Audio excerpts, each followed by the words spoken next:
Good morning, नमस्कार दोस्तों, स्वागत है आप सबका मेरे YouTube channel that is biology eight finger tips by Saurabh Yadav. दोस्तों, मैं आज आपके सामने क्लास 11th का जो हमारा चैप्टर चल रहा है that is plant growth and development, उसमें एक बढ़िया सा टॉपिक लेके आया हूँ। बेटा, ये डायग्रामेटिक क्वेश्चंस यहाँ से उभर के आते हैं और ये बार बार आपसे ये क्वेश्चंस पूछे जाते हैं। What is this arithmetic growth rate, what is this geometric growth rate. तो बेटा, आज मैं इन सारे डायग्राम्स को समझाऊंगा, एग्जाम्पल्स को समझाऊंगा और जो भी फार्मूलाज हैं उसको भी समझाने की कोशिश करूंगा। तो आइए दोस्तों, स्टार्ट करते हैं आज का हमारा अपना topic that is growth rates. ठीक है जी।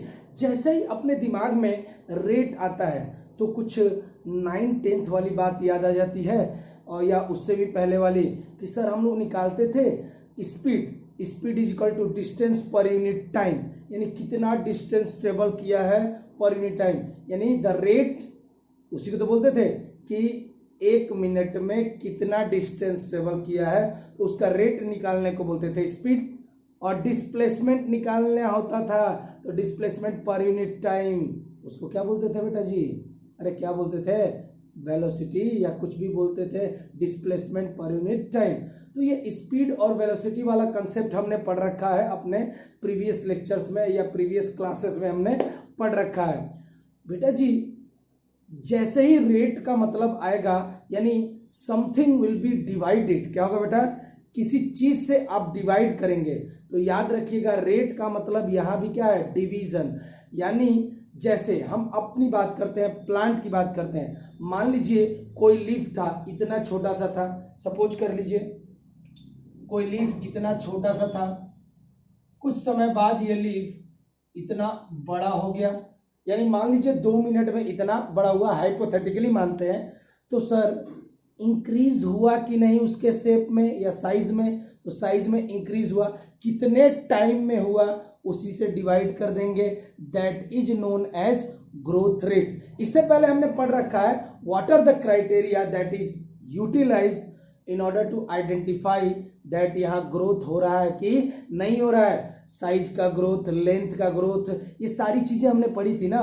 तो जितना भी ग्रोथ हो रहा है पर यूनिट टाइम में, उसी को बोलते हैं बेटा जी क्या? Growth rate. क्लियर है जी? पर यूनिट टाइम, टाइम कितना भी हो सकता है, 1 सेकेंड, 2 सेकेंड, 3 सेकेंड, कितना भी हो सकता है। ठीक है। और कितना उसमें डेवलपमेंट हुआ है, कितना उसमें इंक्रीजमेंट हुआ है, उसी को तो क्या कहते हैं? ग्रोथ। क्लियर है जी? तो देखिए, जो बेसिक डेफिनेशन है ग्रोथ रेट का, द इंक्रीज ग्रोथ, यानी कि ग्रोथ में कितना इंक्रीजमेंट हुआ है, चाहे वो सरफेस एरिया का इंक्रीजमेंट हो, चाहे वो लेंथ का इंक्रीजमेंट हो, क्लियर है, चाहे साइज का इंक्रीजमेंट हो, जो भी इंक्रीजमेंट हो उसका, उसी को भाई इंक्रीज हो रहा है तो हम उसको क्या बोलते हैं? ग्रोथ। तो कह रहा है the increase growth per unit time can be called as growth rate. मैंने एक हाइपोथेटिकल डाटा यहाँ पे आपको दिया है जिससे आपको समझ में आए। जैसे मान लीजिए ये कोई प्लांट है जिसकी इनिशियल लेंथ जो थी बेटा 1 मीटर है। कितनी है? 1 मीटर है। इससे पहले मैंने उसको ऑब्जर्व नहीं किया, ठीक है, अभी से ऑब्जर्व करना स्टार्ट कर रहा हूं। तो ये प्लांट की लेंथ है 1 मीटर, ठीक है, इनिशियल लेंथ है।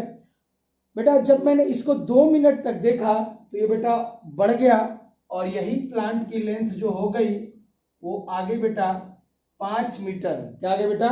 5 मीटर। तो बेटा इंक्रीज हुआ है कि नहीं है लेंथ में? भैया पहले 1 मीटर था, अब 5 मीटर का है। और कितने टाइम में हुआ है? तो 2 मिनट में हुआ है। तो ग्रोथ रेट जब निकालना होता था, सीधी सीधी बात, जितनी लेंथ में इंक्रीजमेंट हुई है, कितना बेटा? 5 मीटर, और डिवाइड कर दो कितने समय में हुई है, इसी को तो कहेंगे बेटा जी ग्रोथ रेट। सिंपल सा, जितना इंक्रीजमेंट हुआ, चाहे साइज का इंक्रीजमेंट हो, चाहे लेंथ का इंक्रीजमेंट हो, चाहे सरफेस एरिया का इंक्रीजमेंट हो, उसको ही तो ग्रोथ बोलते हैं। तो ग्रोथ को डिवाइड कर दिया टाइम से, that is known as growth rate. Clear है जी? यहां मैंने लिख भी दिया, growth rate is equal to growth per unit time. अब देखिए, जैसे बेटा हमने फॉर्मूला बनाया था डिस्टेंस का, दैट इज वेलोसिटी का, स्पीड का, इन सब का फॉर्मूला होता था। बेटा यहाँ भी अगर किसी चीज को आप डिवाइड कर रहे हो, इसको भी आप मैथमेटिकली एक्सप्रेस कर सकते हो। तो दो प्रकार की ग्रोथ दी हुई है हमारे यहाँ में, अरिथमेटिक ग्रोथ और ज्योमेट्रिक ग्रोथ, दोनों को हमने मैथमेटिकली एक्सप्रेस किया है और ग्राफ के ऊपर प्लॉट भी किया है, जो हम देखेंगे। तो ग्रोथ रेट को हम किसमें, मैथमेटिकली अप्रोच से भी सॉल्व कर सकते हैं। So the rate of growth can be expressed mathematically. Clear है जी। नेक्स्ट पॉइंट, अब कह रहा है कि हो सकता है एक ऑर्गेनिज्म की ग्रोथ हो, जैसे मैं मान लो, ठीक, मेरी जब मैं बच्चा हुआ हूँगा, पैदा हुआ हूँगा, तो ऑब्वियसली कुछ मीटर का रहा हूँगा, आज लगभग 1.75 सेंटीमीटर या जो भी मान लीजिए 1.65 सेंटीमीटर, यानी 1 मीटर 65 सेंटीमीटर के आसपास मेरी लेंथ होगी। क्लियर है। पहले मान लीजिए 10 सेंटीमीटर का था। तो बेटा मैं एक ऑर्गेनिज्म हूँ, मेरा पूरा ग्रोथ हुआ है कि नहीं हुआ है? ऑब्वियसली हुआ है। तो हो सकता है कि ग्रोथ ऑर्गेनिज्म में हम चेक करें, या अगर हो सकता है कोई एक पार्टिकुलर पार्ट में चेक करें। जैसे मान लीजिए ये हैंड, जब मैं पैदा हुआ था तो इतने बड़े हाथ थे क्या? कानून के हाथ लंबे होते हैं, इतने लंबे थे क्या?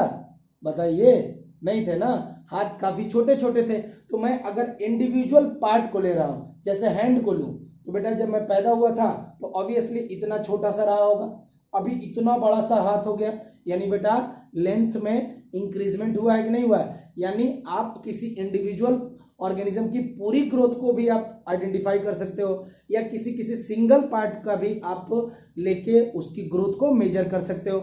जैसे अगर प्लांट्स की बात कर लें, तो प्लांट्स का अगर हाइट की बात करेंगे, देखिए मान लीजिए कोई प्लांट इतना छोटा था, धीरे धीरे ये इतना बड़ा हो गया, तो ये लेंथ का इंक्रीजमेंट हो गया। अगर मैं बोलूं पार्टिकुलरली एक छोटे से पार्ट, इस प्लांट का पहले लीफ इतना छोटा था, फिर इसी प्लांट का लीफ जो हो गया इतना बड़ा हो गया, तो एक पार्टिकुलर पार्ट का भी आप क्या निकाल सकते हैं? ग्रोथ रेट निकाल सकते हैं। पूरे ऑर्गेनिज्म का भी निकाल सकते हैं और एक पार्टिकुलर पार्ट का भी निकाल सकते हैं। क्लियर है जी।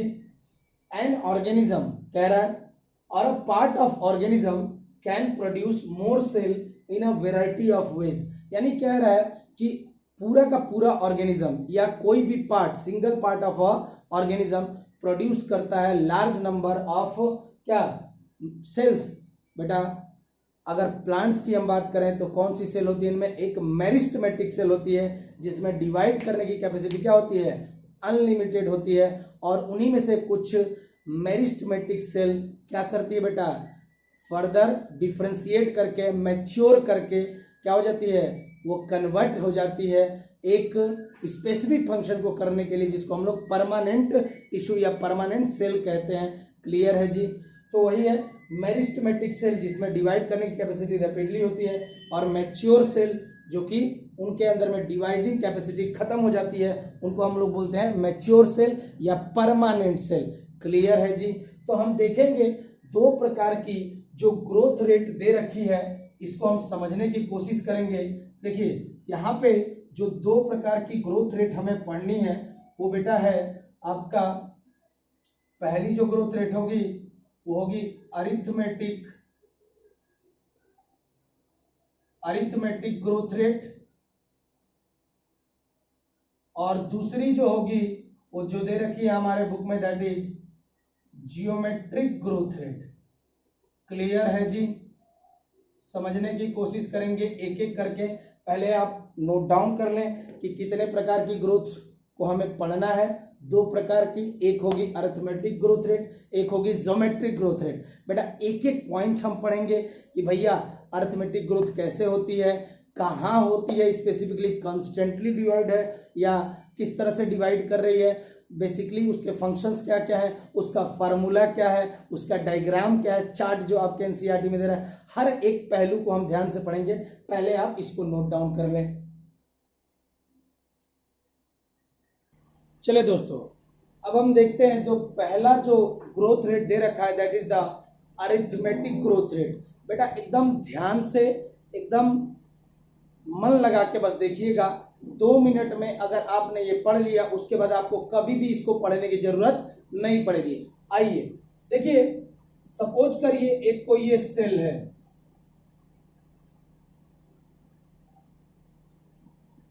One cell. ठीक है जी, ये सेल जो है माइटोटिक डिवीजन कर रही है, यानी इसमें होगा बेटा माइटोटिक या माइटोसिस सेल डिवीजन, कुछ भी कह सकते हैं आप। तो बेटा जी माइटोटिक सेल डिवीजन कौन सा सेल डिवीजन होता है? Equational division. तो इसी की तरह दो सेल बन जाएंगी, क्लियर है जी। लेकिन बेटा जी दो सेल तो बन गई, लेकिन इसमें से एक सेल जो होगी डिफ्रेंशिएट करके मैच्योर हो जाएगी। जैसे ये सेल नंबर 1 है, ये मान लीजिए सेल नंबर 2, तो सेल नंबर 2 क्या करेगी बेटा?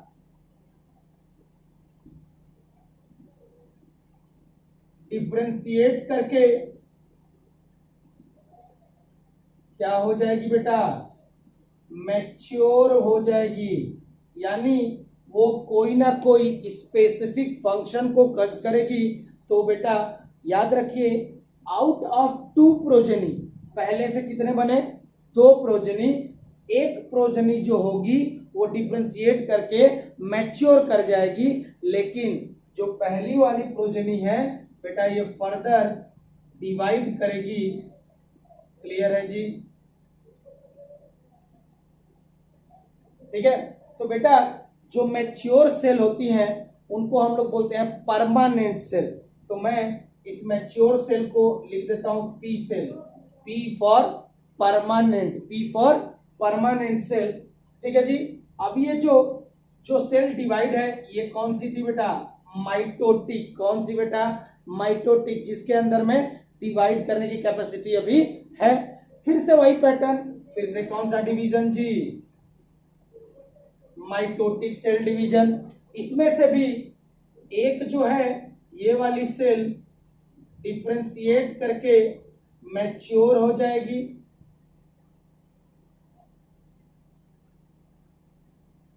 मैच्योर हो जाएगी।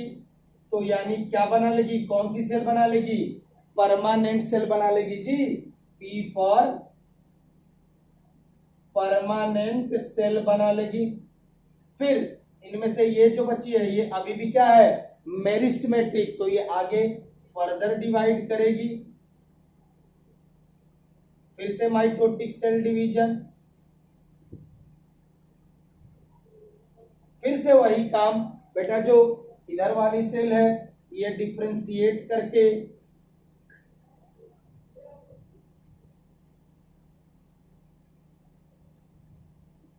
क्या हो जाएगी? मैच्योर हो जाएगी। क्या हो जाएगी जी? मैच्योर हो जाएगी, या फिर परमानेंट सेल को एग्जिबिट करेगी, बनाएगी। तो बेटा जब आप इसको ध्यान से देखेंगे तो यहाँ पे अरिथमेटिक ग्रोथ रेट में कंस्टेंटली डिवीजन हो रहा है, या अगर बोले तो यहाँ सेल जो है कंस्टेंट रेट से डिवाइड कर रही है। तो बेटा पहले आप ध्यान ये रखना है कि जब भी माइटोसिस सेल डिवीजन होगा in the case of arithmetic growth rate, एक प्रोजेनी तो कंटिन्यूअसली डिवाइड करिए, mitosis mitosis sorry meristematic cell meristematic cell meristematic cell, लेकिन एक जो दूसरी प्रोजेनी जो होगी वो कंटिन्यूअसली परमानेंट सेल को बनाती रहेगी। तो out of 2 progeny only 1 progeny keeping on division division division, यानी एक जो सेल होगी हमेशा डिवाइड करती रहेगी और उनमें से एक जो होगी वो डिफ्रेंशिएट करके मैच्योर हो जाएगी, यानी परमानेंट सेल की तरह काम करेगी। तो इस प्रकार का अगर कहीं पे डिवीजन देखने को मिलता है तो वो मिलता है आपको बेटा जी रूट इलोंगेशन। जब आप देखेंगे रूट इलोंगेशन जो होता है उस समय कुछ इस प्रकार का कांस्टेंट ग्रोथ आपको मिलेगा। यानी जब आप रूट का इलोंगेशन देखेंगे in that case the growth is arithmetic type, जहां पे कंटिन्यूअसली एक जो सेल है वो डिवाइड करती रहती है और एक सेल मैच्योर करती है। ये सेल डिवाइड की, दूसरी मैच्योर की, ये सेल फर्दर डिवाइड करी, बाकी मैच्योर की, यानी कि 2 प्रोजेनी में से एक प्रोजेनी डिवाइड करती रहेगी at a constant rate, multiply करती रहेगी और एक सेल क्या होगी बेटा, मैच्योर होती रहेगी। इसको एनसीईआरटी में कुछ अलग तरीके से दिखाया है, मैं उसको अभी दिखाऊंगा।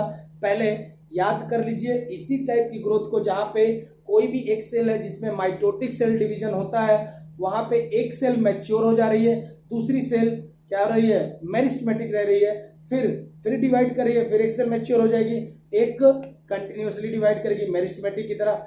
मैच्योर सेल को परमानेंट सेल भी कहते हैं। तो इस प्रकार का कांस्टेंट ग्रोथ रेट आपको देखने, यानी कि बेटा अरिथमेटिक ग्रोथ रेट कैसी है, कांस्टेंट ग्रोथ रेट है। इस प्रकार की कांस्टेंट ग्रोथ रेट आपको कहां देखने को मिलेगी, रूट इलोंगेशन में देखने को मिलेगी। कहां पे बेटा, जब रूट का इलोंगेशन होता है।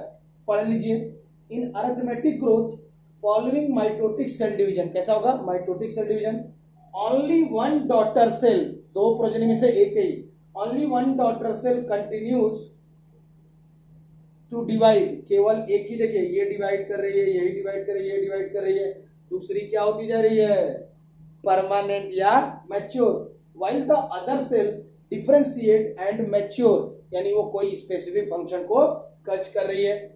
The simplest expression of arithmetic growth is exemplified by root elongation, यानी यहाँ पे अरिथमेटिक ग्रोथ रेट जो होती है, ये कैसी ग्रोथ रेट है बेटा, कांस्टेंट ग्रोथ रेट है। कैसी, कांस्टेंटली यहाँ सेल डिवाइड कर रही है, एक डिवाइड करती है और दूसरी परमानेंट में कन्वर्ट होती रहती है। तो एग्जांपल याद रखिएगा, अरिथमेटिक ग्रोथ रेट कहां देखने को मिलेगी, रूट इलंगेशन वाले रीजन में। क्लियर है जी। इसी चीज को आपके एनसीईआरटी में किस तरह से दिखाया है जरा समझिएगा।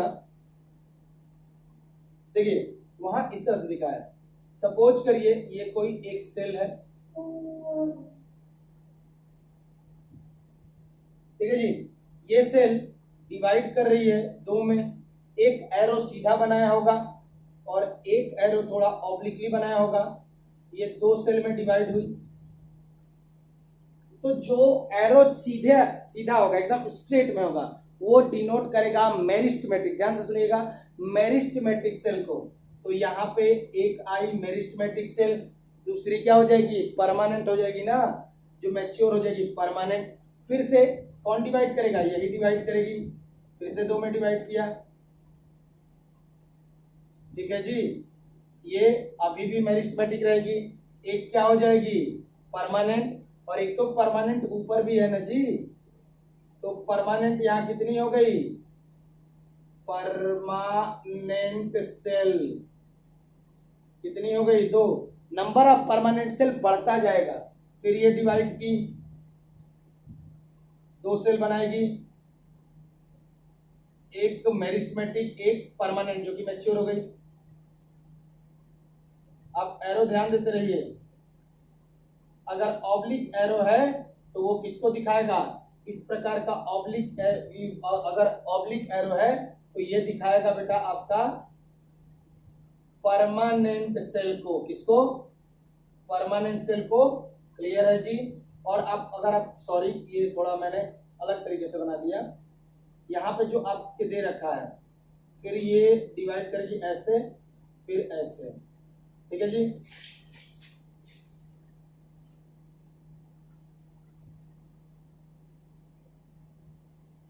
क्लियर है जी। तो ये एरो जो स्ट्रेट जा रहा है, ये दिखा रहा होगा किस सेल को, मेरिस्टेमेटिक सेल को, कौन सी, मेरिस्टेमेटिक सेल को दिखाएगा, और जो ऑब्लिक एरो है वो परमानेंट सेल को दिखाएगा। फिर से देखिए, फिर से आई एक मेरिस्टेमेटिक सेल, और इसी से एक बनेगी कौन सी सेल, परमानेंट सेल। ऊपर कितनी परमानेंट सेल है, दो पहले से थी, अब कितनी हो जाएंगी, तीन। क्लियर है जी। फिर देख लीजिए, ये फर्दर डिवाइड की दो भागों में मेरिस्टेमेटिक सेल, एक तो हो जाएगी परमानेंट, एक अभी भी क्या होगी, मेरिस्टेमेटिक। ऊपर कितनी परमानेंट है, तीन। तो जब आप देखेंगे तो कंटिन्यूअसली परमानेंट सेल का नंबर क्या हो रहा है बेटा, इंक्रीज होते जा रहा है। क्लियर है जी। इस प्रकार का ग्रोथ, जहां पे एक जो होगी क्या होगी, प्रोजेनी कंटिन्यूअसली डिवाइड करेगी और एक कंटिन्यूअसली परमानेंट में कन्वर्ट होती रहेगी, continuously divide permanent, continuously divide permanent. इस प्रकार का ग्रोथ जो होगा उसको बोलते हैं अरिथमेटिक ग्रोथ रेट। क्या कहेंगे बेटा? अरिथमेटिक ग्रोथ रेट, जिसमें एक ही मेरिस्टेमेटिक सेल होगी, दूसरी जो होगी मैच्योर करके, डिफरेंशिएट करके मैच्योर हो जाएगी, परमानेंट सेल की तरह काम करेगी। इस प्रकार का ग्रोथ रेट देखा जाता है रूट इलोंगेशन रीजन में। चलिए अब देखते हैं कि जो इस चीज को हम मैथमेटिकली कैसे एक्सप्रेस कर सकते हैं और जो डायग्राम दिया उसको हम कैसे समझ पाते हैं। क्लियर है जी? चलिए दोस्तों, अब हम देखते हैं कि जो ये अरिथमेटिक ग्रोथ रेट दे रखा है आपके एनसीईआरटी में, इसको किस तरह से सिंप्लीफाई करके मैं आपको समझा सकूं ताकि आप समझ पाए। अभी आप ये सब छोड़ दीजिए। देखिए, हाँ, ये आप याद रखिएगा, जब कभी भी हम लोग ग्राफ को ड्रॉ करेंगे बिटवीन टाइम, ये आपका टाइम स्केल हो गया एक्स एक्सिस पे, और हाइट ऑफ द प्लांट, यानी कि जैसे जैसे टाइम बढ़ेगा वैसे वैसे हाइट ऑफ द प्लांट बढ़ेगी। तो जब आप अरिथमेटिक ग्रोथ के लिए एक ग्राफ बनाएंगे, the graph will be linear. कैसा होगा बेटा? आपको एक लीनियर कर्व मिलेगा। कैसा मिलेगा? लेंथ ऑफ, यहाँ पे दे रखा है on plotting the length of organ. Length of organ का मतलब हो गया बेटा, अगर प्लांट की बात करेंगे तो उसकी लेंथ बात कर लो, या किसी ब्रांच की बात कर लो, लीफ के साइज में इंक्रीज करना, किसी भी चीज को आप ले सकते हैं, उसका हाइट ऑफ द प्लांट ले लो। ठीक है जी? अगेंस्ट टाइम, किसके अगेंस्ट में? टाइम के अगेंस्ट में a linear curve is obtained. कैसा कर्व आपको मिलेगा? Linear curve. ये आया कैसे, पहले ये समझने की कोशिश करते हैं। तो जो मैथमेटिकल एक्सप्रेशन डिराइव किया गया वो किस तरह से डिराइव किया गया, जरा सुनिए। जैसे मान लीजिए at time t is equal to 0, यानी हम बात करते हैं इनिशियल टाइम, जहां से मैंने किसी भी प्लांट को ऑब्जर्व करना स्टार्ट किया कि हाँ एक्चुअली में इसमें ग्रोथ हो रही कि नहीं आ रही है। तो मान लीजिए जो इनिशियल इसकी लेंथ थी, प्लांट एक छोटा सा ऐसा था, ठीक है। तो at time t equal to 0, जहां से मैंने मार्किंग स्टार्ट की है, मान लो इसकी लेंथ जो है, या इनिशियल लेंथ क्या बोलेंगे इसको, जहां से स्टार्ट करते हैं उसको बोलते हैं इनिशियल। तो इनिशियल लेंथ को मैंने माना बेटा जी L0। क्या मान लिया? L0। At time t is equal to 0, मतलब जहां से हमने स्टार्ट किया है, देखना इनिशियल लेंथ, मैं प्लांट की लेंथ को मान लिया 0। ऑब्वियसली 0 नहीं होती है, मैं एक हाइपोथेटिकल डाटा ले रहा हूं। इनिशियल लेंथ क्या मान ली? 0। L is equal to 0। अब क्या हुआ बेटा, धीरे धीरे टाइम बढ़ता गया, टाइम बढ़ता गया। अब मान लीजिए एट टाइम t, मतलब कुछ समय बाद जो ये लेंथ होगी प्लांट की, ये भी बढ़ेगी। मान लीजिए इसको यहां पे जब मैंने देखा तो इसकी लेंथ काफी बढ़ गई है। तो ये क्या कहेंगे बेटा, लेंथ जो है किस टाइम पे है? एट टाइम t पे है। So length at time t, इसको रिप्रेजेंट करेंगे L स्मॉल t से। किसे रिप्रेजेंट किया? L स्मॉल t से।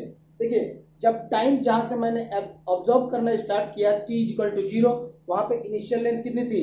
L0। ठीक है, धीरे धीरे धीरे धीरे प्लांट डेवलप हुआ। जब टाइम t हो गया तो लेंथ, उसको हम लोग क्या बोलेंगे? Length of plant at time t is equal to LT।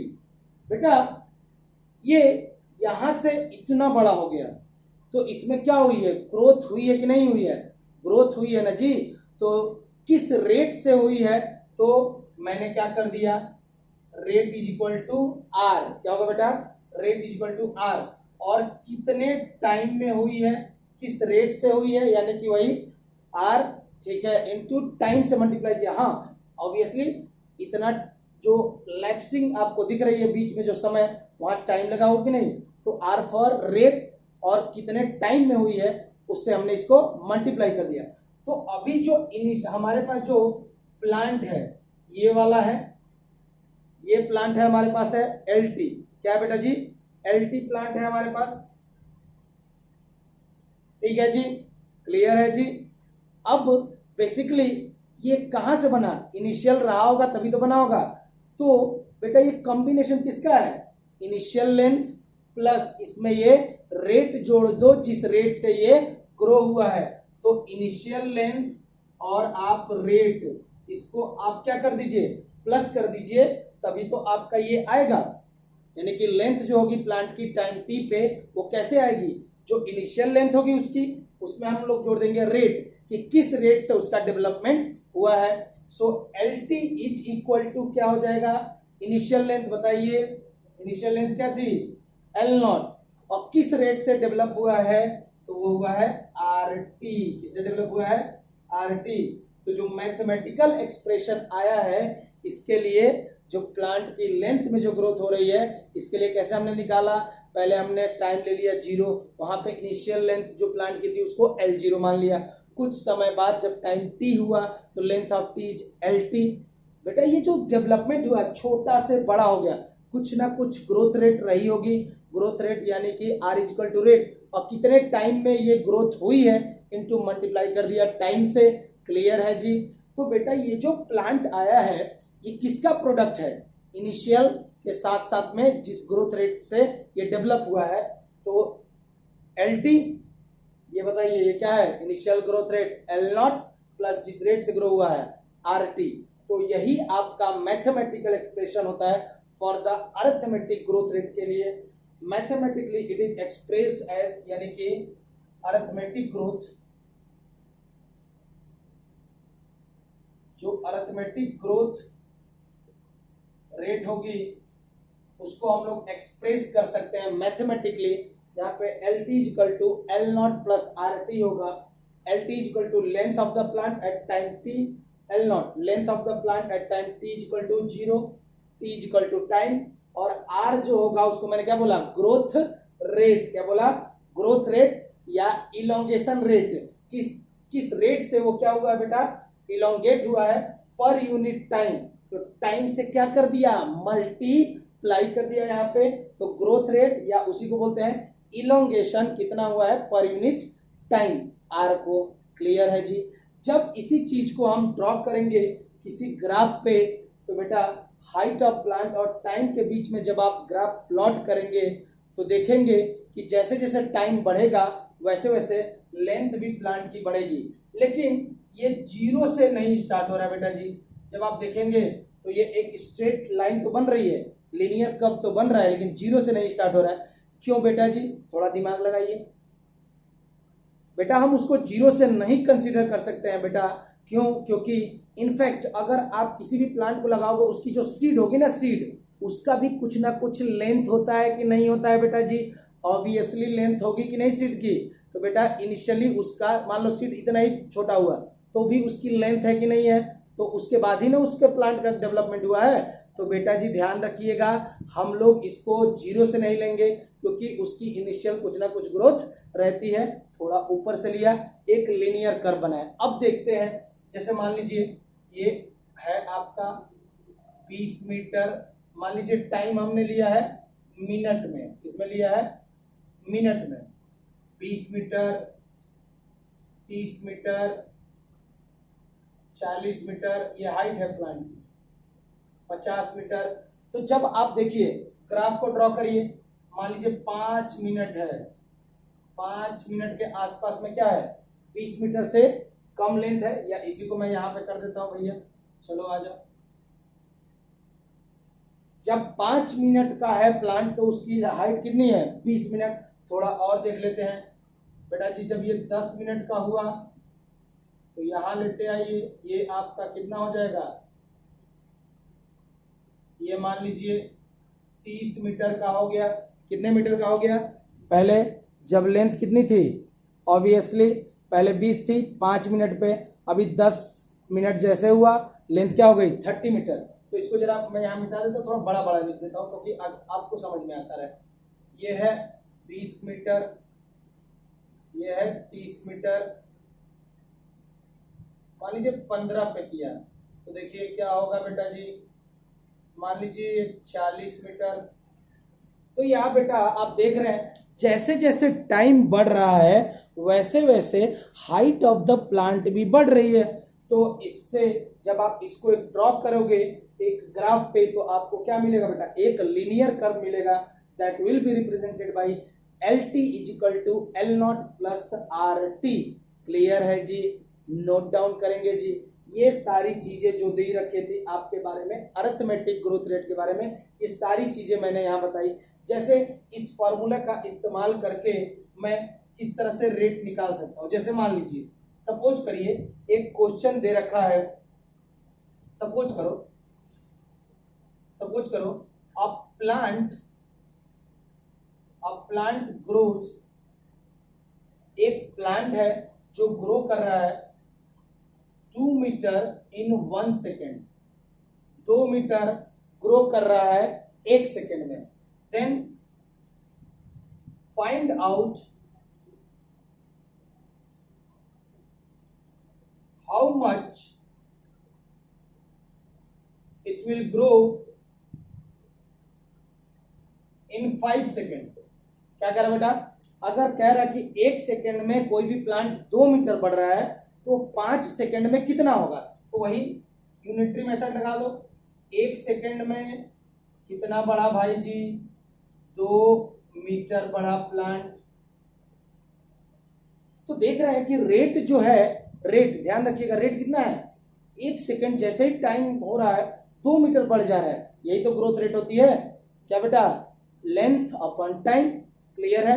तो 1 सेकेंड में 2 मीटर बढ़ रहा है, तो भैया 5 सेकेंड में कितना हो जाएगा, तो टाइम को रखा यहीं पे, टाइम तो हमारा 5 सेकेंड है, और ये जो 1 सेकेंड में 2 मीटर यानी रेट पहले हमारे पास कितनी है, 2 मीटर पर सेकेंड, तो यहां से 2 से मल्टीप्लाई कर दिया। वैसे मीटर पर सेकेंड नहीं होगी, मैं यहाँ पे बता रहा हूँ मीटर, 2 मीटर पर सेकेंड यानी कि 1 सेकेंड में 2 मीटर बढ़ रही है। क्लियर है, वो तो है आपका रेट, रेट तो हो गया। आप पूछ रहा है कि टाइम जब 5 सेकेंड हो जाएगा तो एक्चुअली में कितना डेवलपमेंट होगा, तो बेटा 5 इंटू 2 कर दिया, कितना हो जाएगा, प्लांट कितने मीटर का हो गया, 10 मीटर का हो गया। इसी चीज को हम किस तरह से आपके इस इक्वेशन से सॉल्व कर सकते हैं, देखिए कैसे। ये इक्वेशन है आपका LT is equal to L0 plus RT। Clear है जी। कह रहा है लेंथ किस टाइम पे निकालनी है, 5 सेकेंड पे, तो L टाइम निकाल लिया, L T के जगह पे 5 लिख दिया। इनिशियल लेंथ तो कुछ नहीं दे रखी है, तो इनिशियल लेंथ को क्या मैंने मान लिया, L0, या इसको मान लिया 0।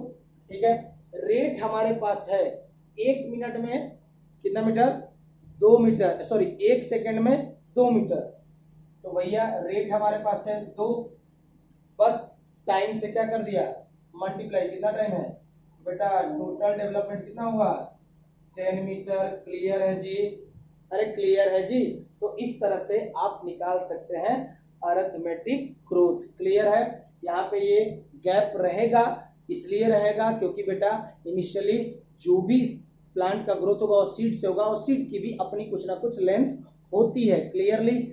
अब ये याद रखिएगा कि जब कभी भी अरिथमेटिक ग्रोथ होगी, पहला पॉइंट, एक तो सेल माइटोटिकली डिवाइड करती रहेगी, एक जो होगी वो मैच्योर होती रहेगी। ऐसा इलोंगेशन या ऐसा ग्रोथ कहाँ देखने को मिलेगा, रूट इलोंगेशन रीजन में देखने को मिलेगा। जब आपसे बोलेगा इसको एक्सप्रेस कर सकते हैं मैथमेटिकली, बिल्कुल कर सकते हैं। LT is equal to L0 plus RT is the mathematic expression of arithmetic growth rate. और जो कर्व आएगा आपके अरिथमेटिक ग्रोथ में वो लीनियर कर्व आएगा। क्लियर है जी। जैसे जैसे टाइम बढ़ रहा है वैसे वैसे लेंथ बढ़ रही है, तो the curve is linear. Clear है जी। ये सारे पॉइंट्स बड़े इंपॉर्टेंट थे, इसको आप नोट डाउन कर लेंगे। अब हम दूसरी ग्रोथ रेट पढ़ेंगे, that is known as the geometric growth rate. Clear है। चलिए बेटा जी, जो दूसरा ग्रोथ रेट है वो बड़ा ही इंपॉर्टेंट ग्रोथ रेट है, that is geometric growth rate. कौन सी growth rate, geometric growth rate. बेटा जी इससे पहले हमने पढ़ा अरिथमेटिक ग्रोथ रेट, वहां पे जब माइटोटिक सेल डिवीजन हो रहा था तो एक सेल जो है अपना डिवाइड करने की कैपेसिटी खो दे रहा था, लूज कर दे रहा था, वो परमानेंट हो जा रहा था, और एक माइटोटिकली डिवाइड करते जा रहा था, वो कि मेरिस्टेमेटिक था। क्लियर है जी। लेकिन यहाँ पे जब आप ज्योमेट्रिक ग्रोथ की बात करेंगे बेटा जी, तो यहाँ पे दोनों ही प्रोजेनी सेल्स या दोनों ही डॉटर सेल्स क्या होंगी, एक्टिवली डिवाइड करेंगी या मेरिस्टेमेटिक होंगी जो कंटिन्यूअसली डिवाइड करती रहती हैं और बहुत ही जल्दी लार्ज अमाउंट में प्रोड्यूस हो जाएंगी। जैसे देखिए ये भी माइटोटिक सेल डिवीजन ही होगा। जैसे मान लो ये कोई सेल है, वन सेल है, इसमें माइटोटिक सेल डिवीजन हुआ। इसके में कितनी बनी सेल बेटा? 2 सेल बनी। दोनों की दोनों बेटा मेरिस्टेमेटिक सेल होंगी। ये भी मेरिस्टेमेटिक है, ये भी मेरिस्टेमेटिक है। तो जब दोनों मेरिस्टेमेटिक सेल होंगी बेटा जी, तो ये भी फर्दर क्या करेगी? 2 में डिवाइड हो जाएगी। और ये भी फर्दर माइटोटिक डिवीजन होगा। इसमें कितने हो गए बेटा? फिर से माइटोटिक डिवीजन हुआ तो कितने बन गए? पहले 2, फिर कितने बन गए? 4। ठीक है जी। फिर इनमें सारी की सारी जो होंगी बेटा mitotic cell, sorry meristematic cell ही होंगी। सारी मेरिस्टेमेटिक सेल फिर डिवाइड करेंगी। तो यहां पे दोनों प्रोजेनी सेल में डिवाइड करने की कैपेसिटी बहुत ही ज्यादा होगी। तो बेटा जी within a limited time they can produce large number of progeny। Clear है जी? क्यों? वहां पे एक तो ये वाली क्या हो रही थी? मैच्योर हो जा रही थी, लेकिन यहाँ कोई मैच्योर नहीं होगी। यहाँ पे दोनों की दोनों सेल कंटिन्यूअसली डिवाइड करेगी। ये भी मेरिस्टेमेटिक, ये भी मेरिस्टेमेटिक। फिर डिवाइड किया 2, 2 से 4, 4 से 8, 8 से 16, 16 से 32, 32 से 64। इस तरह से ये इंक्रीज करेंगी अपने नंबर को। तो जब तक आप देखेंगे एनसीईआरटी में जो डायग्राम दे रखा है, जब तक अरिथमेटिक ग्रोथ 4 और 5 हो पाई है, उस समय में ये 32 बना लेगी, नई सेल्स को बना लेगी। तो याद रखिएगा ज्योमेट्रिक ग्रोथ एक ऐसी ग्रोथ है जहां पे दोनों सेल्स, जो दोनों डॉटर सेल्स होंगी, जो दोनों प्रोजेनी होंगी, वो दोनों डिवाइड करती हैं कंटिन्यूअसली माइटोटिकली। क्लियर है जी? इसलिए नंबर जो होगा बेटा काफी इंक्रीज हो जाता है। इस प्रकार का ज्योमेट्रिक ग्रोथ रेट जो है हम लोग बेसिकली देखते हैं ई कोलाई के केस में। जब हम लोग ई कोलाई को ग्रो करते हैं बेसिकली बेटा जी किसके अंदर में? आपके पेट्री डिश के अंदर में, लेबोरेटरी में, जब हम उसको एक न्यूट्रिएंट मीडियम में ग्रो करने की कोशिश करते हैं, तो वहां पे हमें वो भी ज्योमेट्रिक ग्रोथ रेट देखने को मिल सकती है। ठीक है जी? प्लांट में भी मिलती है और एग्जाम्पल, बेसिक एग्जाम्पल है जहां लेबोरेटरी की बात करेंगे तो ई कोलाई में भी ज्योमेट्रिक ग्रोथ रेट देखने को मिलती है। तो याद रखिएगा in geometric growth both the daughter cells following mitotic cell division retain the ability to divide and continue to do so। यानी जो भी ये डॉटर सेल बनी है, प्रोजेनी बनी है, वो दोनों के दोनों मेरिस्टेमेटिक है। इनमें डिवाइड करने की कैपेसिटी बहुत ही ज्यादा अनलिमिटेड अमाउंट में। तो ये इस तरह से डिवाइड करके अपने नंबर को इंक्रीज करती रहेंगी। 2 से 4, 4 से 8। यानी अगर मैं बोलूं तो ये किस तरह से इंक्रीज हो रहा है? 2 के पावर में, क्या बेटा? 2 टू द पावर n। अगर मैं बोल दूं एक्सपोनेंट लगा दूं 2 के पावर पे, जैसे 2 का पावर 1 कितना हो गया बेटा? यानी एक माइटोटिक सेल डिवीजन में बन गए 2। 2 के पावर 2, जब 2 माइटोटिक सेल डिवीजन हो जाएगा तो कितने बन जाएंगे? 4। 2 के पावर 3, यानी एक्सपोनेंशियली ग्रोथ हो रही है। क्या हो रही है बेटा? एक्सपोनेंशियल ग्रोथ आपको देखने को मिलेगी। 2 टू द पावर 4 कितना हो जाएगा? 16। इसी तरह से 2 टू द पावर 5 32। तो यहाँ जो ग्रोथ हो रही है वो कैसी हो रही है बेटा? 2 to the power n। n को जो हम बोलते हैं एक्सपोनेंट, क्या बोलते हैं बेटा? एक्सपोनेंट। तो यहाँ पे जो ग्रोथ हो रही है एक्सपोनेंशियल ग्रोथ आपको देखने को मिलती है। क्लियर है जी? याद रखिएगा इसमें दोनों सेल माइटोटिक है तो डिवीजन बहुत ही तेजी से होता है in case of geometric growth rate. अब हम इस चीज को देखेंगे किस चीज पे बेटा? ग्राफ पे।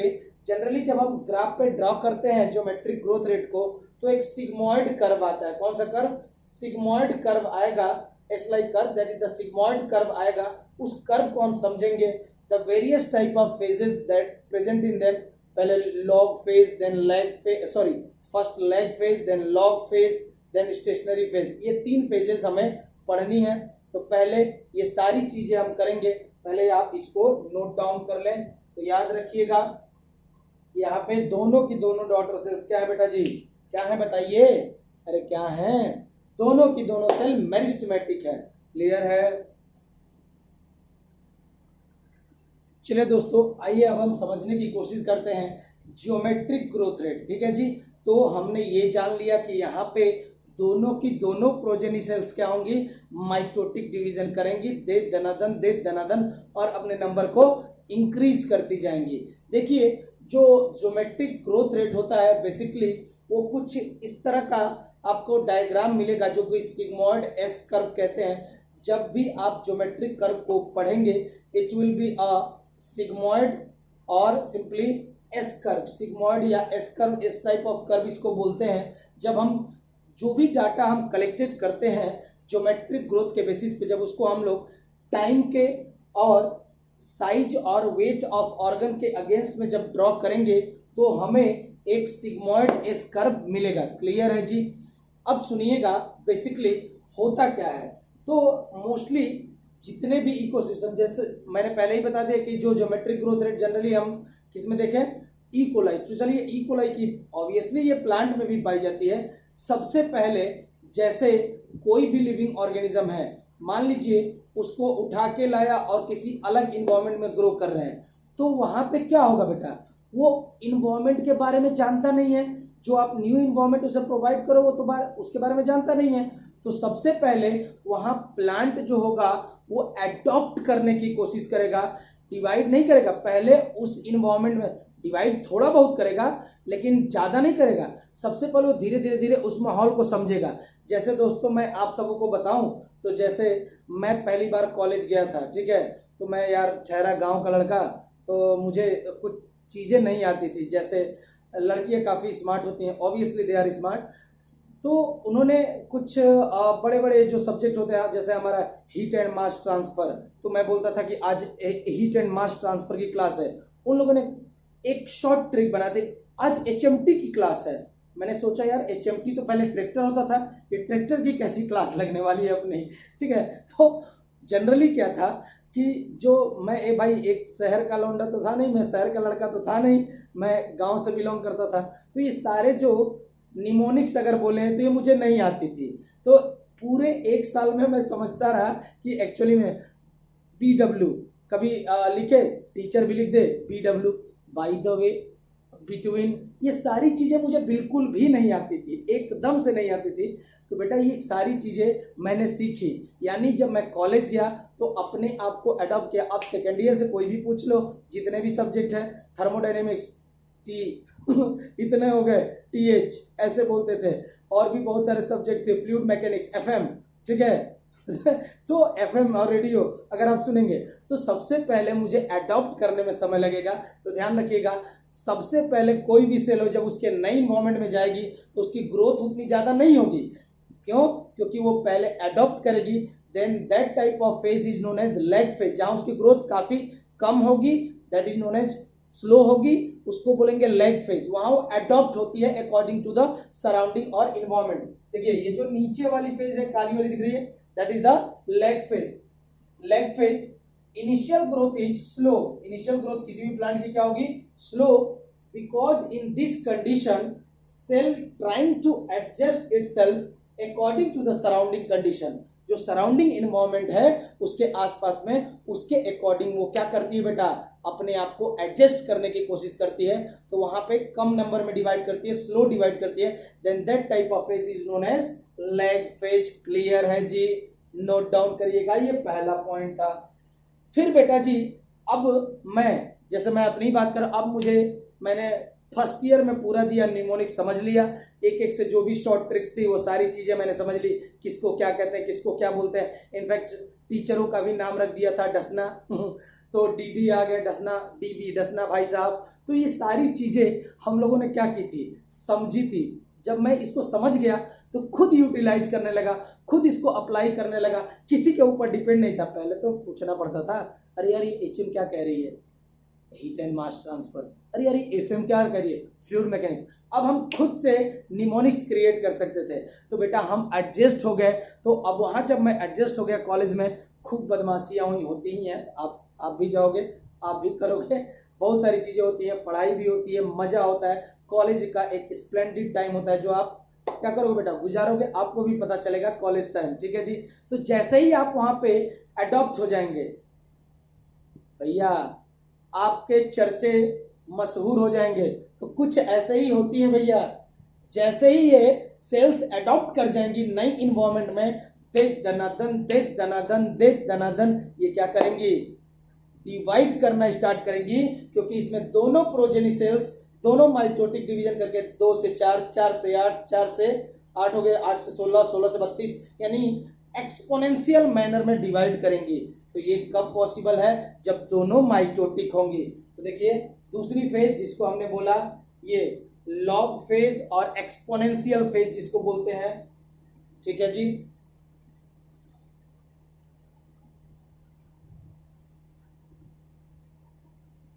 क्लियर है।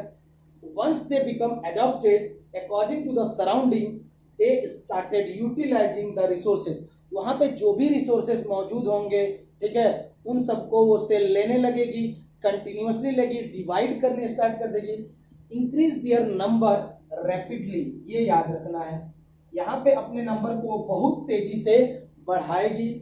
Hair both the progeny cell following mitotic cell division retain the ability to divide and continue to do so। 2 से 4, 4 से 8, इस तरह से ये डिवाइड करती रहेगी। लेकिन बेटा जी अब ये मान लीजिए बेटा, कोई भी रिसोर्सेस अनलिमिटेड अमाउंट में नहीं है। जैसे हम अपनी यहाँ बात कर लें तो हम कहते हैं कि पेट्रोल 2036, 2038 या 2040 तक खत्म हो जाएगा। क्यों? क्योंकि ये बेटा क्या बेटा, नॉन रिन्यूएबल रिसोर्सेज है जिसको रिन्यू नहीं किया जा सकता है। यानी रिसोर्सेस अनलिमिटेड अमाउंट में नहीं है, लिमिटेड अमाउंट में है। तो बेटा जी अगर मान लीजिए कोई भी सेल यूज कर रही है किसी भी रिसोर्सेज को, इतना ज्यादा यूज कर लेगी बेटा, बाद में उनके खुद के बीच में कंपटीशन होने लगेगा। क्योंकि रिसोर्सेज तो लिमिटेड है, ये अपने नंबर को क्या कर रही है, इंक्रीज कर रही है। तो अल्टीमेटली जैसे ही रिसोर्स लिमिटेड हो जाते हैं भैया, किसी को मान लीजिए पहले क्या थे, 100 सेल्स थी, 100 सेल्स के लिए खाना था, 100 सेल ने अच्छे से यूटिलाइज कर लिया। अब 100 सेल के बाद में 10 नई सेल्स बन गई, 110 सेल हो गई। खाना कितने सेल के लिए है, 100 सेल के लिए। 10 नई सेल क्या हो गई बेटा, अब क्या होगा, उनके बीच में कंपटीशन होगा। जो अच्छा होगा, जो एक्वायर कर पाएगा रिसोर्सेस को, वो जिंदा रह पाएगा। भाई अल्टीमेटली 100 ही तो जिंदा रहेंगे, 10 क्या हो जाएंगे, मर जाएंगे ना जी। तो कंपटीशन क्रिएट होता है। तो धीरे धीरे जब आप ऊपर जाओगे, due to this limited resources या लिमिट, अगर हम बात करें इसकी बेसिकली हम अगर इकोलाई की बात कर रहे हैं, मान लीजिए उसको हम ग्रो कर रहे हैं पेट्री डिश में, एक डिश है, तो वहां मैंने उसके अंदर में जितनी न्यूट्रिएंट सप्लाई देनी थी उतनी दे रखी है। अब सारा न्यूट्रिएंट जब कंज्यूम हो जाएगा बैक्टीरिया के द्वारा या जो भी ऑर्गेनिज्म के द्वारा, तो बेटा वो क्या हो जाएंगी, उनकी ग्रोथ वहीं रुक जाएगी। क्लियर है। या फिर अगर मान लीजिए इतनी ज्यादा ग्रोथ हो गई, ये लिमिटेड स्पेस, भैया इतना छोटा सा होता है पेट्री डिश, अब उसके बाहर तो जाएंगी नहीं ना, उसी में ग्रोथ करानी है। तो स्पेस भी क्या है, लिमिटेड है। तो बेटा धीरे धीरे उनकी ग्रोथ क्या हो जाएगी, एकदम स्टेशनरी हो जाएगी, कंस्टेंट हो जाएगी। तो the third phase that we are going to see, that is the stationary phase. ये स्टेशनरी फेज क्यों आ रही है, क्योंकि बेटा यहाँ पे जो फूड हमने दिया है वो लिमिटेड है। क्या बेटा जी, लिमिटेड है। स्पेस हमने दिया है वो लिमिटेड है। कभी कभार जैसे जब ये सेल्स ग्रो कर जाती हैं, तो बैक्टीरिया की बात कर रहा हूँ, तो वो एंडोटॉक्सिन सिक्रेट करने यानी टॉक्सिन सिक्रेट करने लगती हैं, ताकि बाकी जो कॉम्पिटिटिव सेल्स हैं वो मर जाए, मैं ही जिंदा रहूं, मैं ही सर्वाइव करूं। ठीक है। तो याद रखिएगा, the third that is the stationary phase. यहाँ पे देखिए धीरे धीरे कौन सी फेज आ गई, stationary phase. However with limited nutrient supply, क्योंकि लिमिटेड है भैया, उतने ही रह सकते हैं जितना खाना होगा। द ग्रोथ स्लोज डाउन, अब ये ग्रोथ क्या होगी, स्लो कर जाएगी, leading to a stationary phase. यही आपका दिखाया गया है इस पूरे पैराग्राफ में। सबसे पहले अगर आप देखेंगे तो ये टाइम, जहाँ पे एकदम क्या बेटा हॉरिजॉन्टल जा रही है line, that is the lag phase, वहां पे अभी समझ रही है सेल। फिर एक्सपोनेंशियल, अल्टीमेटली रैपिडली ग्रो हुई है, जो हम 2 4 8 16 32 इस तरह से, तो एक्सपोनेंशियल ग्रोथ। और अल्टीमेटली बेटा यहाँ रिसोर्सेस क्या थे, यूटिलाइजेशन बढ़ गया। वहां पे रिसोर्सेस जब धीरे धीरे क्या होंगे, रिसोर्स जितने थे सारे यूटिलाइज हो जाएंगे। तो रिसोर्स क्या हो गए, लिमिटेड है बेटा, अनलिमिटेड नहीं है। तो रिसोर्सेस क्या है, लिमिटेड है। तो ग्रोथ क्या हो जाएगी, स्टेशनरी फेज में आ जाएंगे हम। क्लियर है जी। जब हम ग्राफ को ड्रॉ करते हैं तो कुछ इस तरह का ग्राफ मिलता है जिसको हम लोग कहते हैं सिग्मॉइड। क्या बोलेंगे बेटा? सिग्मॉइड या एस कर्व बोलते हैं क्लियरली। और ये जो कर्व जो आपको देखने को मिलेगा ये केवल नेचुरल इन्वायरमेंट में पॉसिबल है। A sigmoid curve is characteristic of living organism. Living organism का तो कैरेक्टरिस्टिक्स है ही, that is growing in natural environment. किस इन्वायरमेंट में? नेचुरल इन्वायरमेंट, यानी वो जहां सरवाइव करते हैं नेचुरली। क्लियर है? इट इज टिपिकल, ये बोल रहा है कि ये टिपिकल है for all the cells, tissue and organs of the plant. Basically सबसे पहले यही प्लांट में होगा। प्लांट अगर मान लीजिए किसी न्यू आप उसको सीड ले गए, सीड को नए इन्वायरमेंट में डाला, तो सबसे पहले वो क्या करेगा बेटा? समझेगा वहां पे, ठीक है। तो यानी लैग फेज। फिर अगर वो यूटिलाइज करने लगेगा रिसोर्सेज को लार्ज अमाउंट में, माइटोटिकली डिवाइड करने लगेगा, हम दोनों मेरिस्टेमेटिक सेल होंगे, तो अल्टीमेटली एक्सपोनेंशियल ग्रोथ आएगी। फिर बेटा जी धीरे धीरे अगर लिमिटेड क्या हो जाएंगे, रिसोर्सेस लिमिटेड हो जाएंगे, तो क्या हो जाएगा? एक स्टेशनरी फेज आ जाएगी। अब वहां पे ग्रोथ फिर से स्लो डाउन हो जाएगी। क्लियर है जी? ये सारी चीजें आपके दे रखी हैं ज्योमेट्रिकल ग्रोथ में। जो आपका एक्सप्रेशन दे रखा है फॉर द ज्योमेट्रिकल ग्रोथ के लिए, वो दे रखा है बेटा जी कुछ इस तरह का।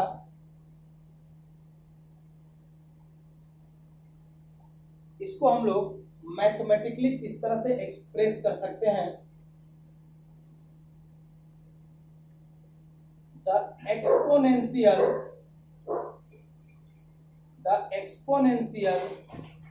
ग्रोथ क्या कर रहा है? एक्सपोनेंशियल, यानी इसकी बात कर रहा है, इसकी, यहां वाला ये रीजन दिख रहा है रेड वाला, इसकी बात कर रहा है। The exponential growth rate can be expressed as, इसको किस तरह से आप एक्सप्रेस कर सकते हैं? W1 is equal to W0 e to the power RT। इस तरह से हम एक्सप्रेस करते हैं। जरा इसको लिखिएगा, the exponential growth rate can be expressed. ये जो ग्रोथ रेट आपको दिख रही है, बाकी सारी चीजें मैं जरा मिटा देता हूं। याद रखिएगा ज्योमेट्रिक ग्रोथ रेट कैसा होगा? सिग्मॉइड एस कर्व होगा। पहले आएगी लैग फेज, फिर आएगी लॉग या एक्सपोनेंशियल फेज, फिर बाद में आएगी स्टेशनरी फेज।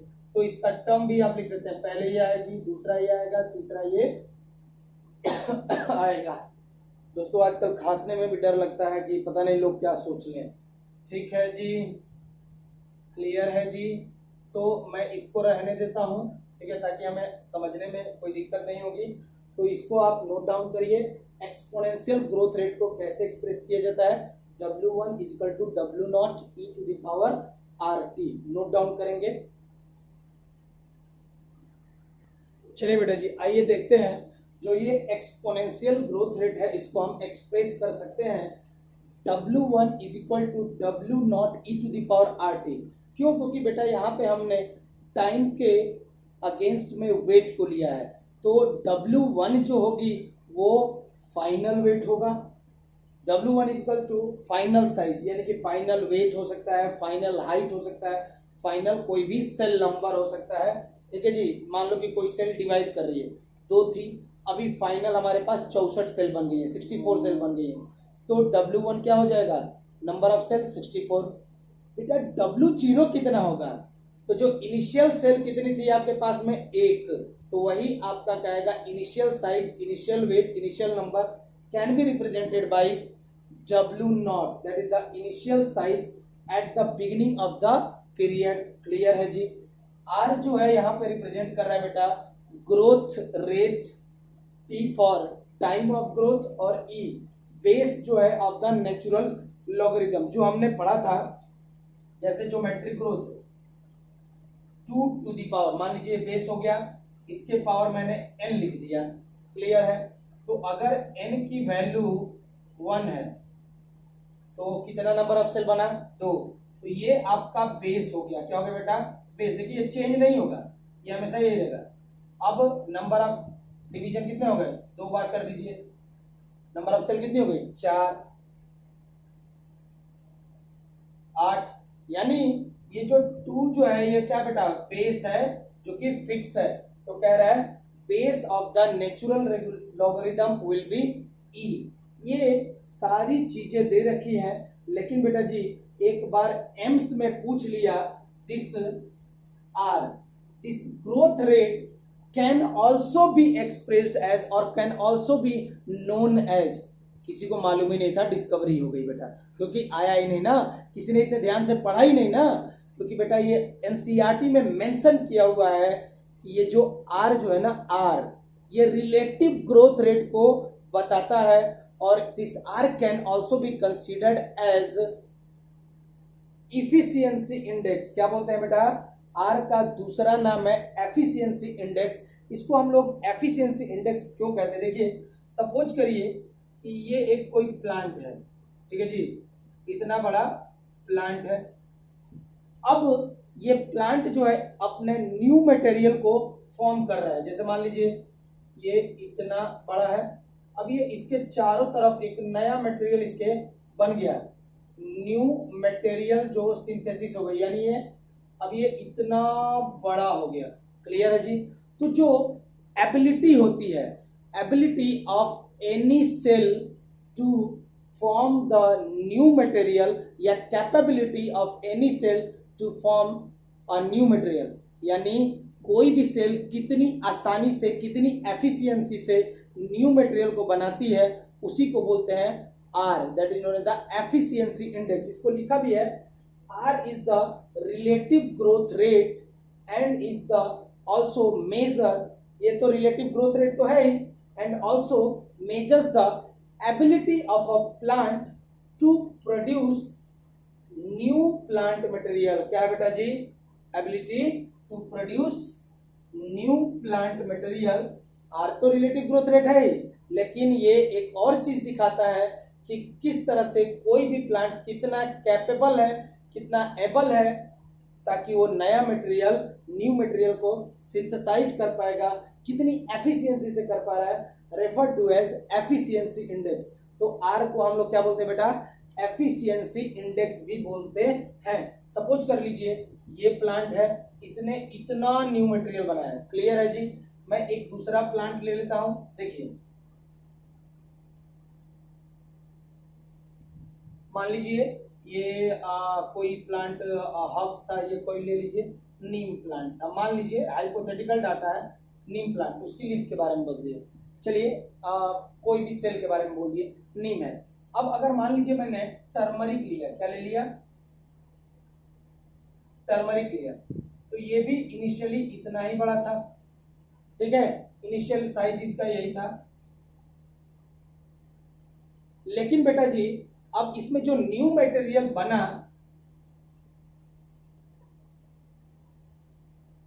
वो एज कंपेरिजन टू द नीम वाला बड़ा है कि छोटा है, काफी कम है ना, कम है ना जी।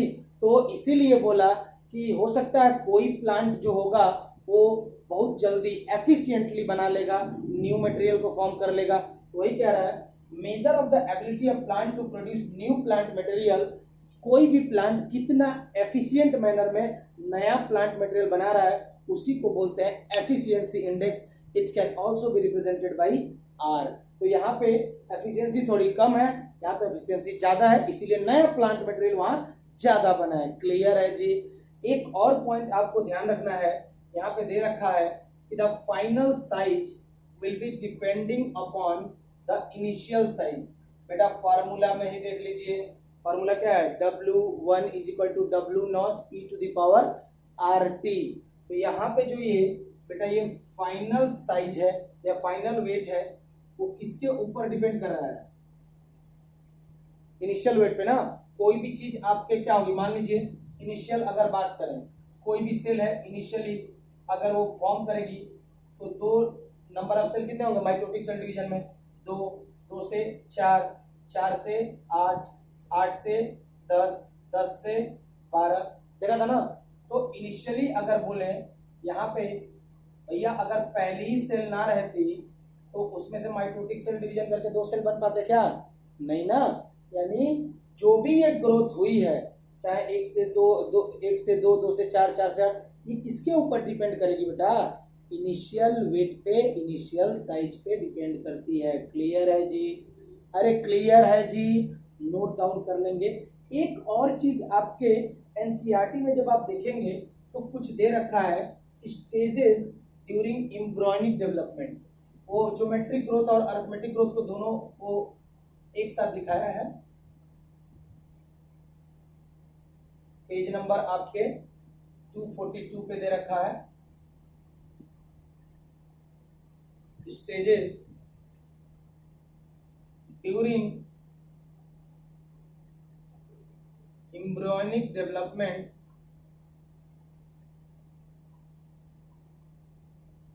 जो एम्ब्रियोनिक डेवलपमेंट में स्टेजेस हैं, showing geometric and arithmetic growth rate.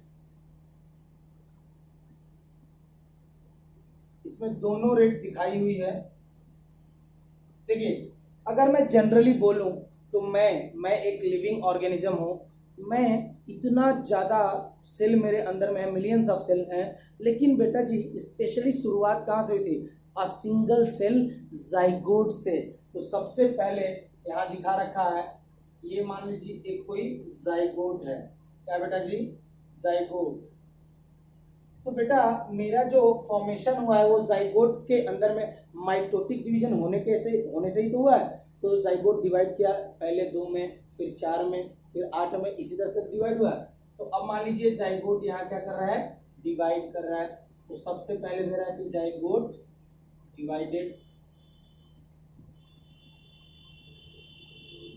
Clear है जी? फिर 2 भाग में हो गया, अब 2 से थोड़ा और इंक्रीज हुआ होगा। ठीक है जी? 2 से मान लो 4 बन जाएगा। क्लियर है जी? फिर 4 से मान लीजिए और थोड़ा डेवलप हो जाएगा जी।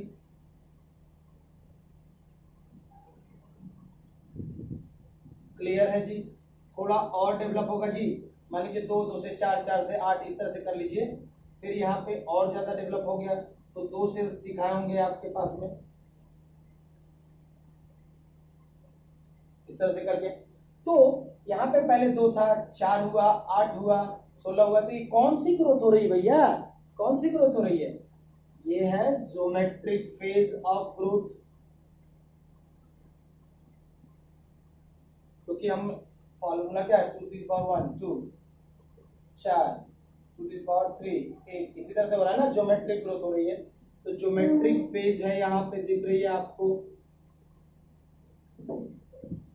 All sales. यहाँ पे सारी सेल्स क्या करें बेटा? डिवाइड करती हैं, क्योंकि सबकी सब क्या होती हैं? मेरिस्टेमेटिक सेल होती हैं। लेकिन बेटा जब आप नीचे जाएंगे, इन्हीं कुछ सेल्स में से कुछ सेल्स के अंदर में मॉडिफिकेशन होगा और कुछ सेल्स स्पेशलाइज्ड होके मेरे हर्ट को बनाएंगी, कुछ सेल स्पेशलाइज्ड होके मेरे हाथ को बनाएंगी, कुछ सेल स्पेशलाइज्ड होके मेरे मुंडी को बनाएंगी यानी मेरे सर को बनाएंगी, कुछ सेल स्पेशलाइज्ड होके आपके स्टमक को बनाएंगी। यानी इन्हीं कुछ मेरिस्टेमेटिक सेल में से कुछ सेल लॉस्ट कर देंगी कैपेसिटी और वो परमानेंटली कैसी हो जाएंगी? मैच्योर हो जाएंगी। तो आप जब आगे देखेंगे इसके बाद वाले फिगर में दिखा रखा है कुछ इस तरह का लिख के। क्लियर है जी? और इसके अंदर में यहाँ पे मान लीजिए स्पेसिफिकली इतने रीजन में, तो ये पहला हो गया, ये दूसरा हो गया, ये तीसरा फिगर उसी में दे रखा है। तो ये जो यहाँ दिख रही है सेल्स जो रेड कलर की मैंने बनाई है, ये केवल सेल क्या है बेटा जी? Meristematic cell. क्या होंगी? Meristematic cell.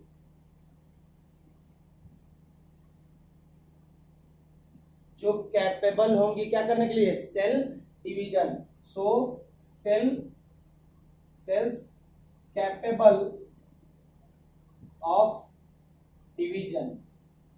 लेकिन कुछ सेल्स जो हो गई वो स्पेसिफाइड हो गए, और स्पेसिफाइड हो गए मान लीजिए ये जो आपकी ये जो जितनी सेल्स दिख रही हैं रेड के बाद में, जितना ये जो व्हाइट पोर्शन आपको दिख रहा है यहाँ से लेके यहाँ तक, यहाँ से लेके यहाँ तक, ये सारी सेल्स स्पेशलाइज्ड हो गई हैं। कोई आपका लिम्ब बना रहा है, कोई आपका हार्ट बना रहा है, कोई आपका किडनी बना रहा है, तो बेटा जी तो ये जितनी जो लेयर आपको दिखेंगी वो उसमें आप देखेंगे ग्रीन कलर का दिखा रखा है या ब्लू कलर का दिखाया होगा, तो ब्लू के अलावा जितना भी है, तो यहाँ मैंने रेड बना लिया, रेड के अलावा जितनी भी आपकी यहाँ जो सेल्स है वो क्या हो गई है बेटा, मैच्योर हो गई हैं। तो इन सब में कौन सा डिवीजन होगा बेटा, कौन सा फेज देखने को मिलेगी, इसमें तो आपकी ज्योमेट्रिक फेज अभी भी देखने को मिलेगी क्योंकि मेरिस्टेमेटिक सेल है, ठीक है जी। अरे भैया इसमें कौन सी, यहाँ यहाँ जो आपको कौन सी दिखेगी, ज्योमेट्रिक फेज अभी भी देखने को मिलेगी क्योंकि यहाँ पे आपका क्या है बेटा जी, ऑब्वियसली अभी भी डिवीजन हो रहा है, लेकिन इन सब सेल्स में यहाँ से यहाँ तक ये सब और यहाँ से यहाँ तक ये दोनों जो सेल्स होंगे ये डिवाइड करेंगी किस फेज के द्वारा, अरिथमेटिक फेज के द्वारा। किस फेज के द्वारा, इनमें जो अरिथमेटिक फेज होगी यानी सेल्स जो होंगी वो डिवाइड, यहाँ पे जो सेल्स हैं किसी ने लिम्ब बना ली, किसी ने किडनी बना ली, किसी ने हार्ट बना ली, तो वहां पे डिवीजन करने की कैपेसिटी क्या हो गई, खत्म। सो यहाँ पे सेल्स दैट लूजेस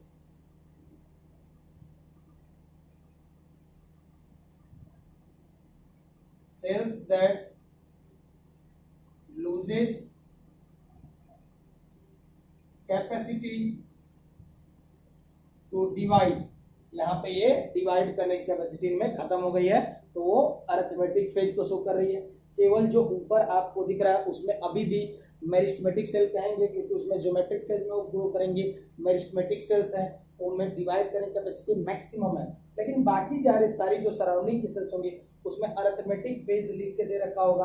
क्यों, क्योंकि बेटा जी वहां पे सेल्स जो होंगी वो धीरे धीरे क्या हो गई हैं, मॉडिफाइड होकर मैच्योर हो गई हैं और एक स्पेसिफिक फंक्शन यानी लिम्ब बना रही है, किडनी बना रही है, हार्ट बना रही है, तो उस सेल में डिवाइड करने की कैपेसिटी खत्म हो गई है। तो ये सारी चीजें आपके दे रखी है about the stages of growth जो हमने पढ़ी, ग्रोथ रेट हमने पढ़ा, अरिथमेटिक ग्रोथ रेट और आपका ज्योमेट्रिक ग्रोथ रेट। बेटा अगर आपको ये लेक्चर अच्छा लगा हुआ हो तो काइंडली लाइक एंड सब्सक्राइब करें और अपने दोस्तों को शेयर जरूर करें। Thank you.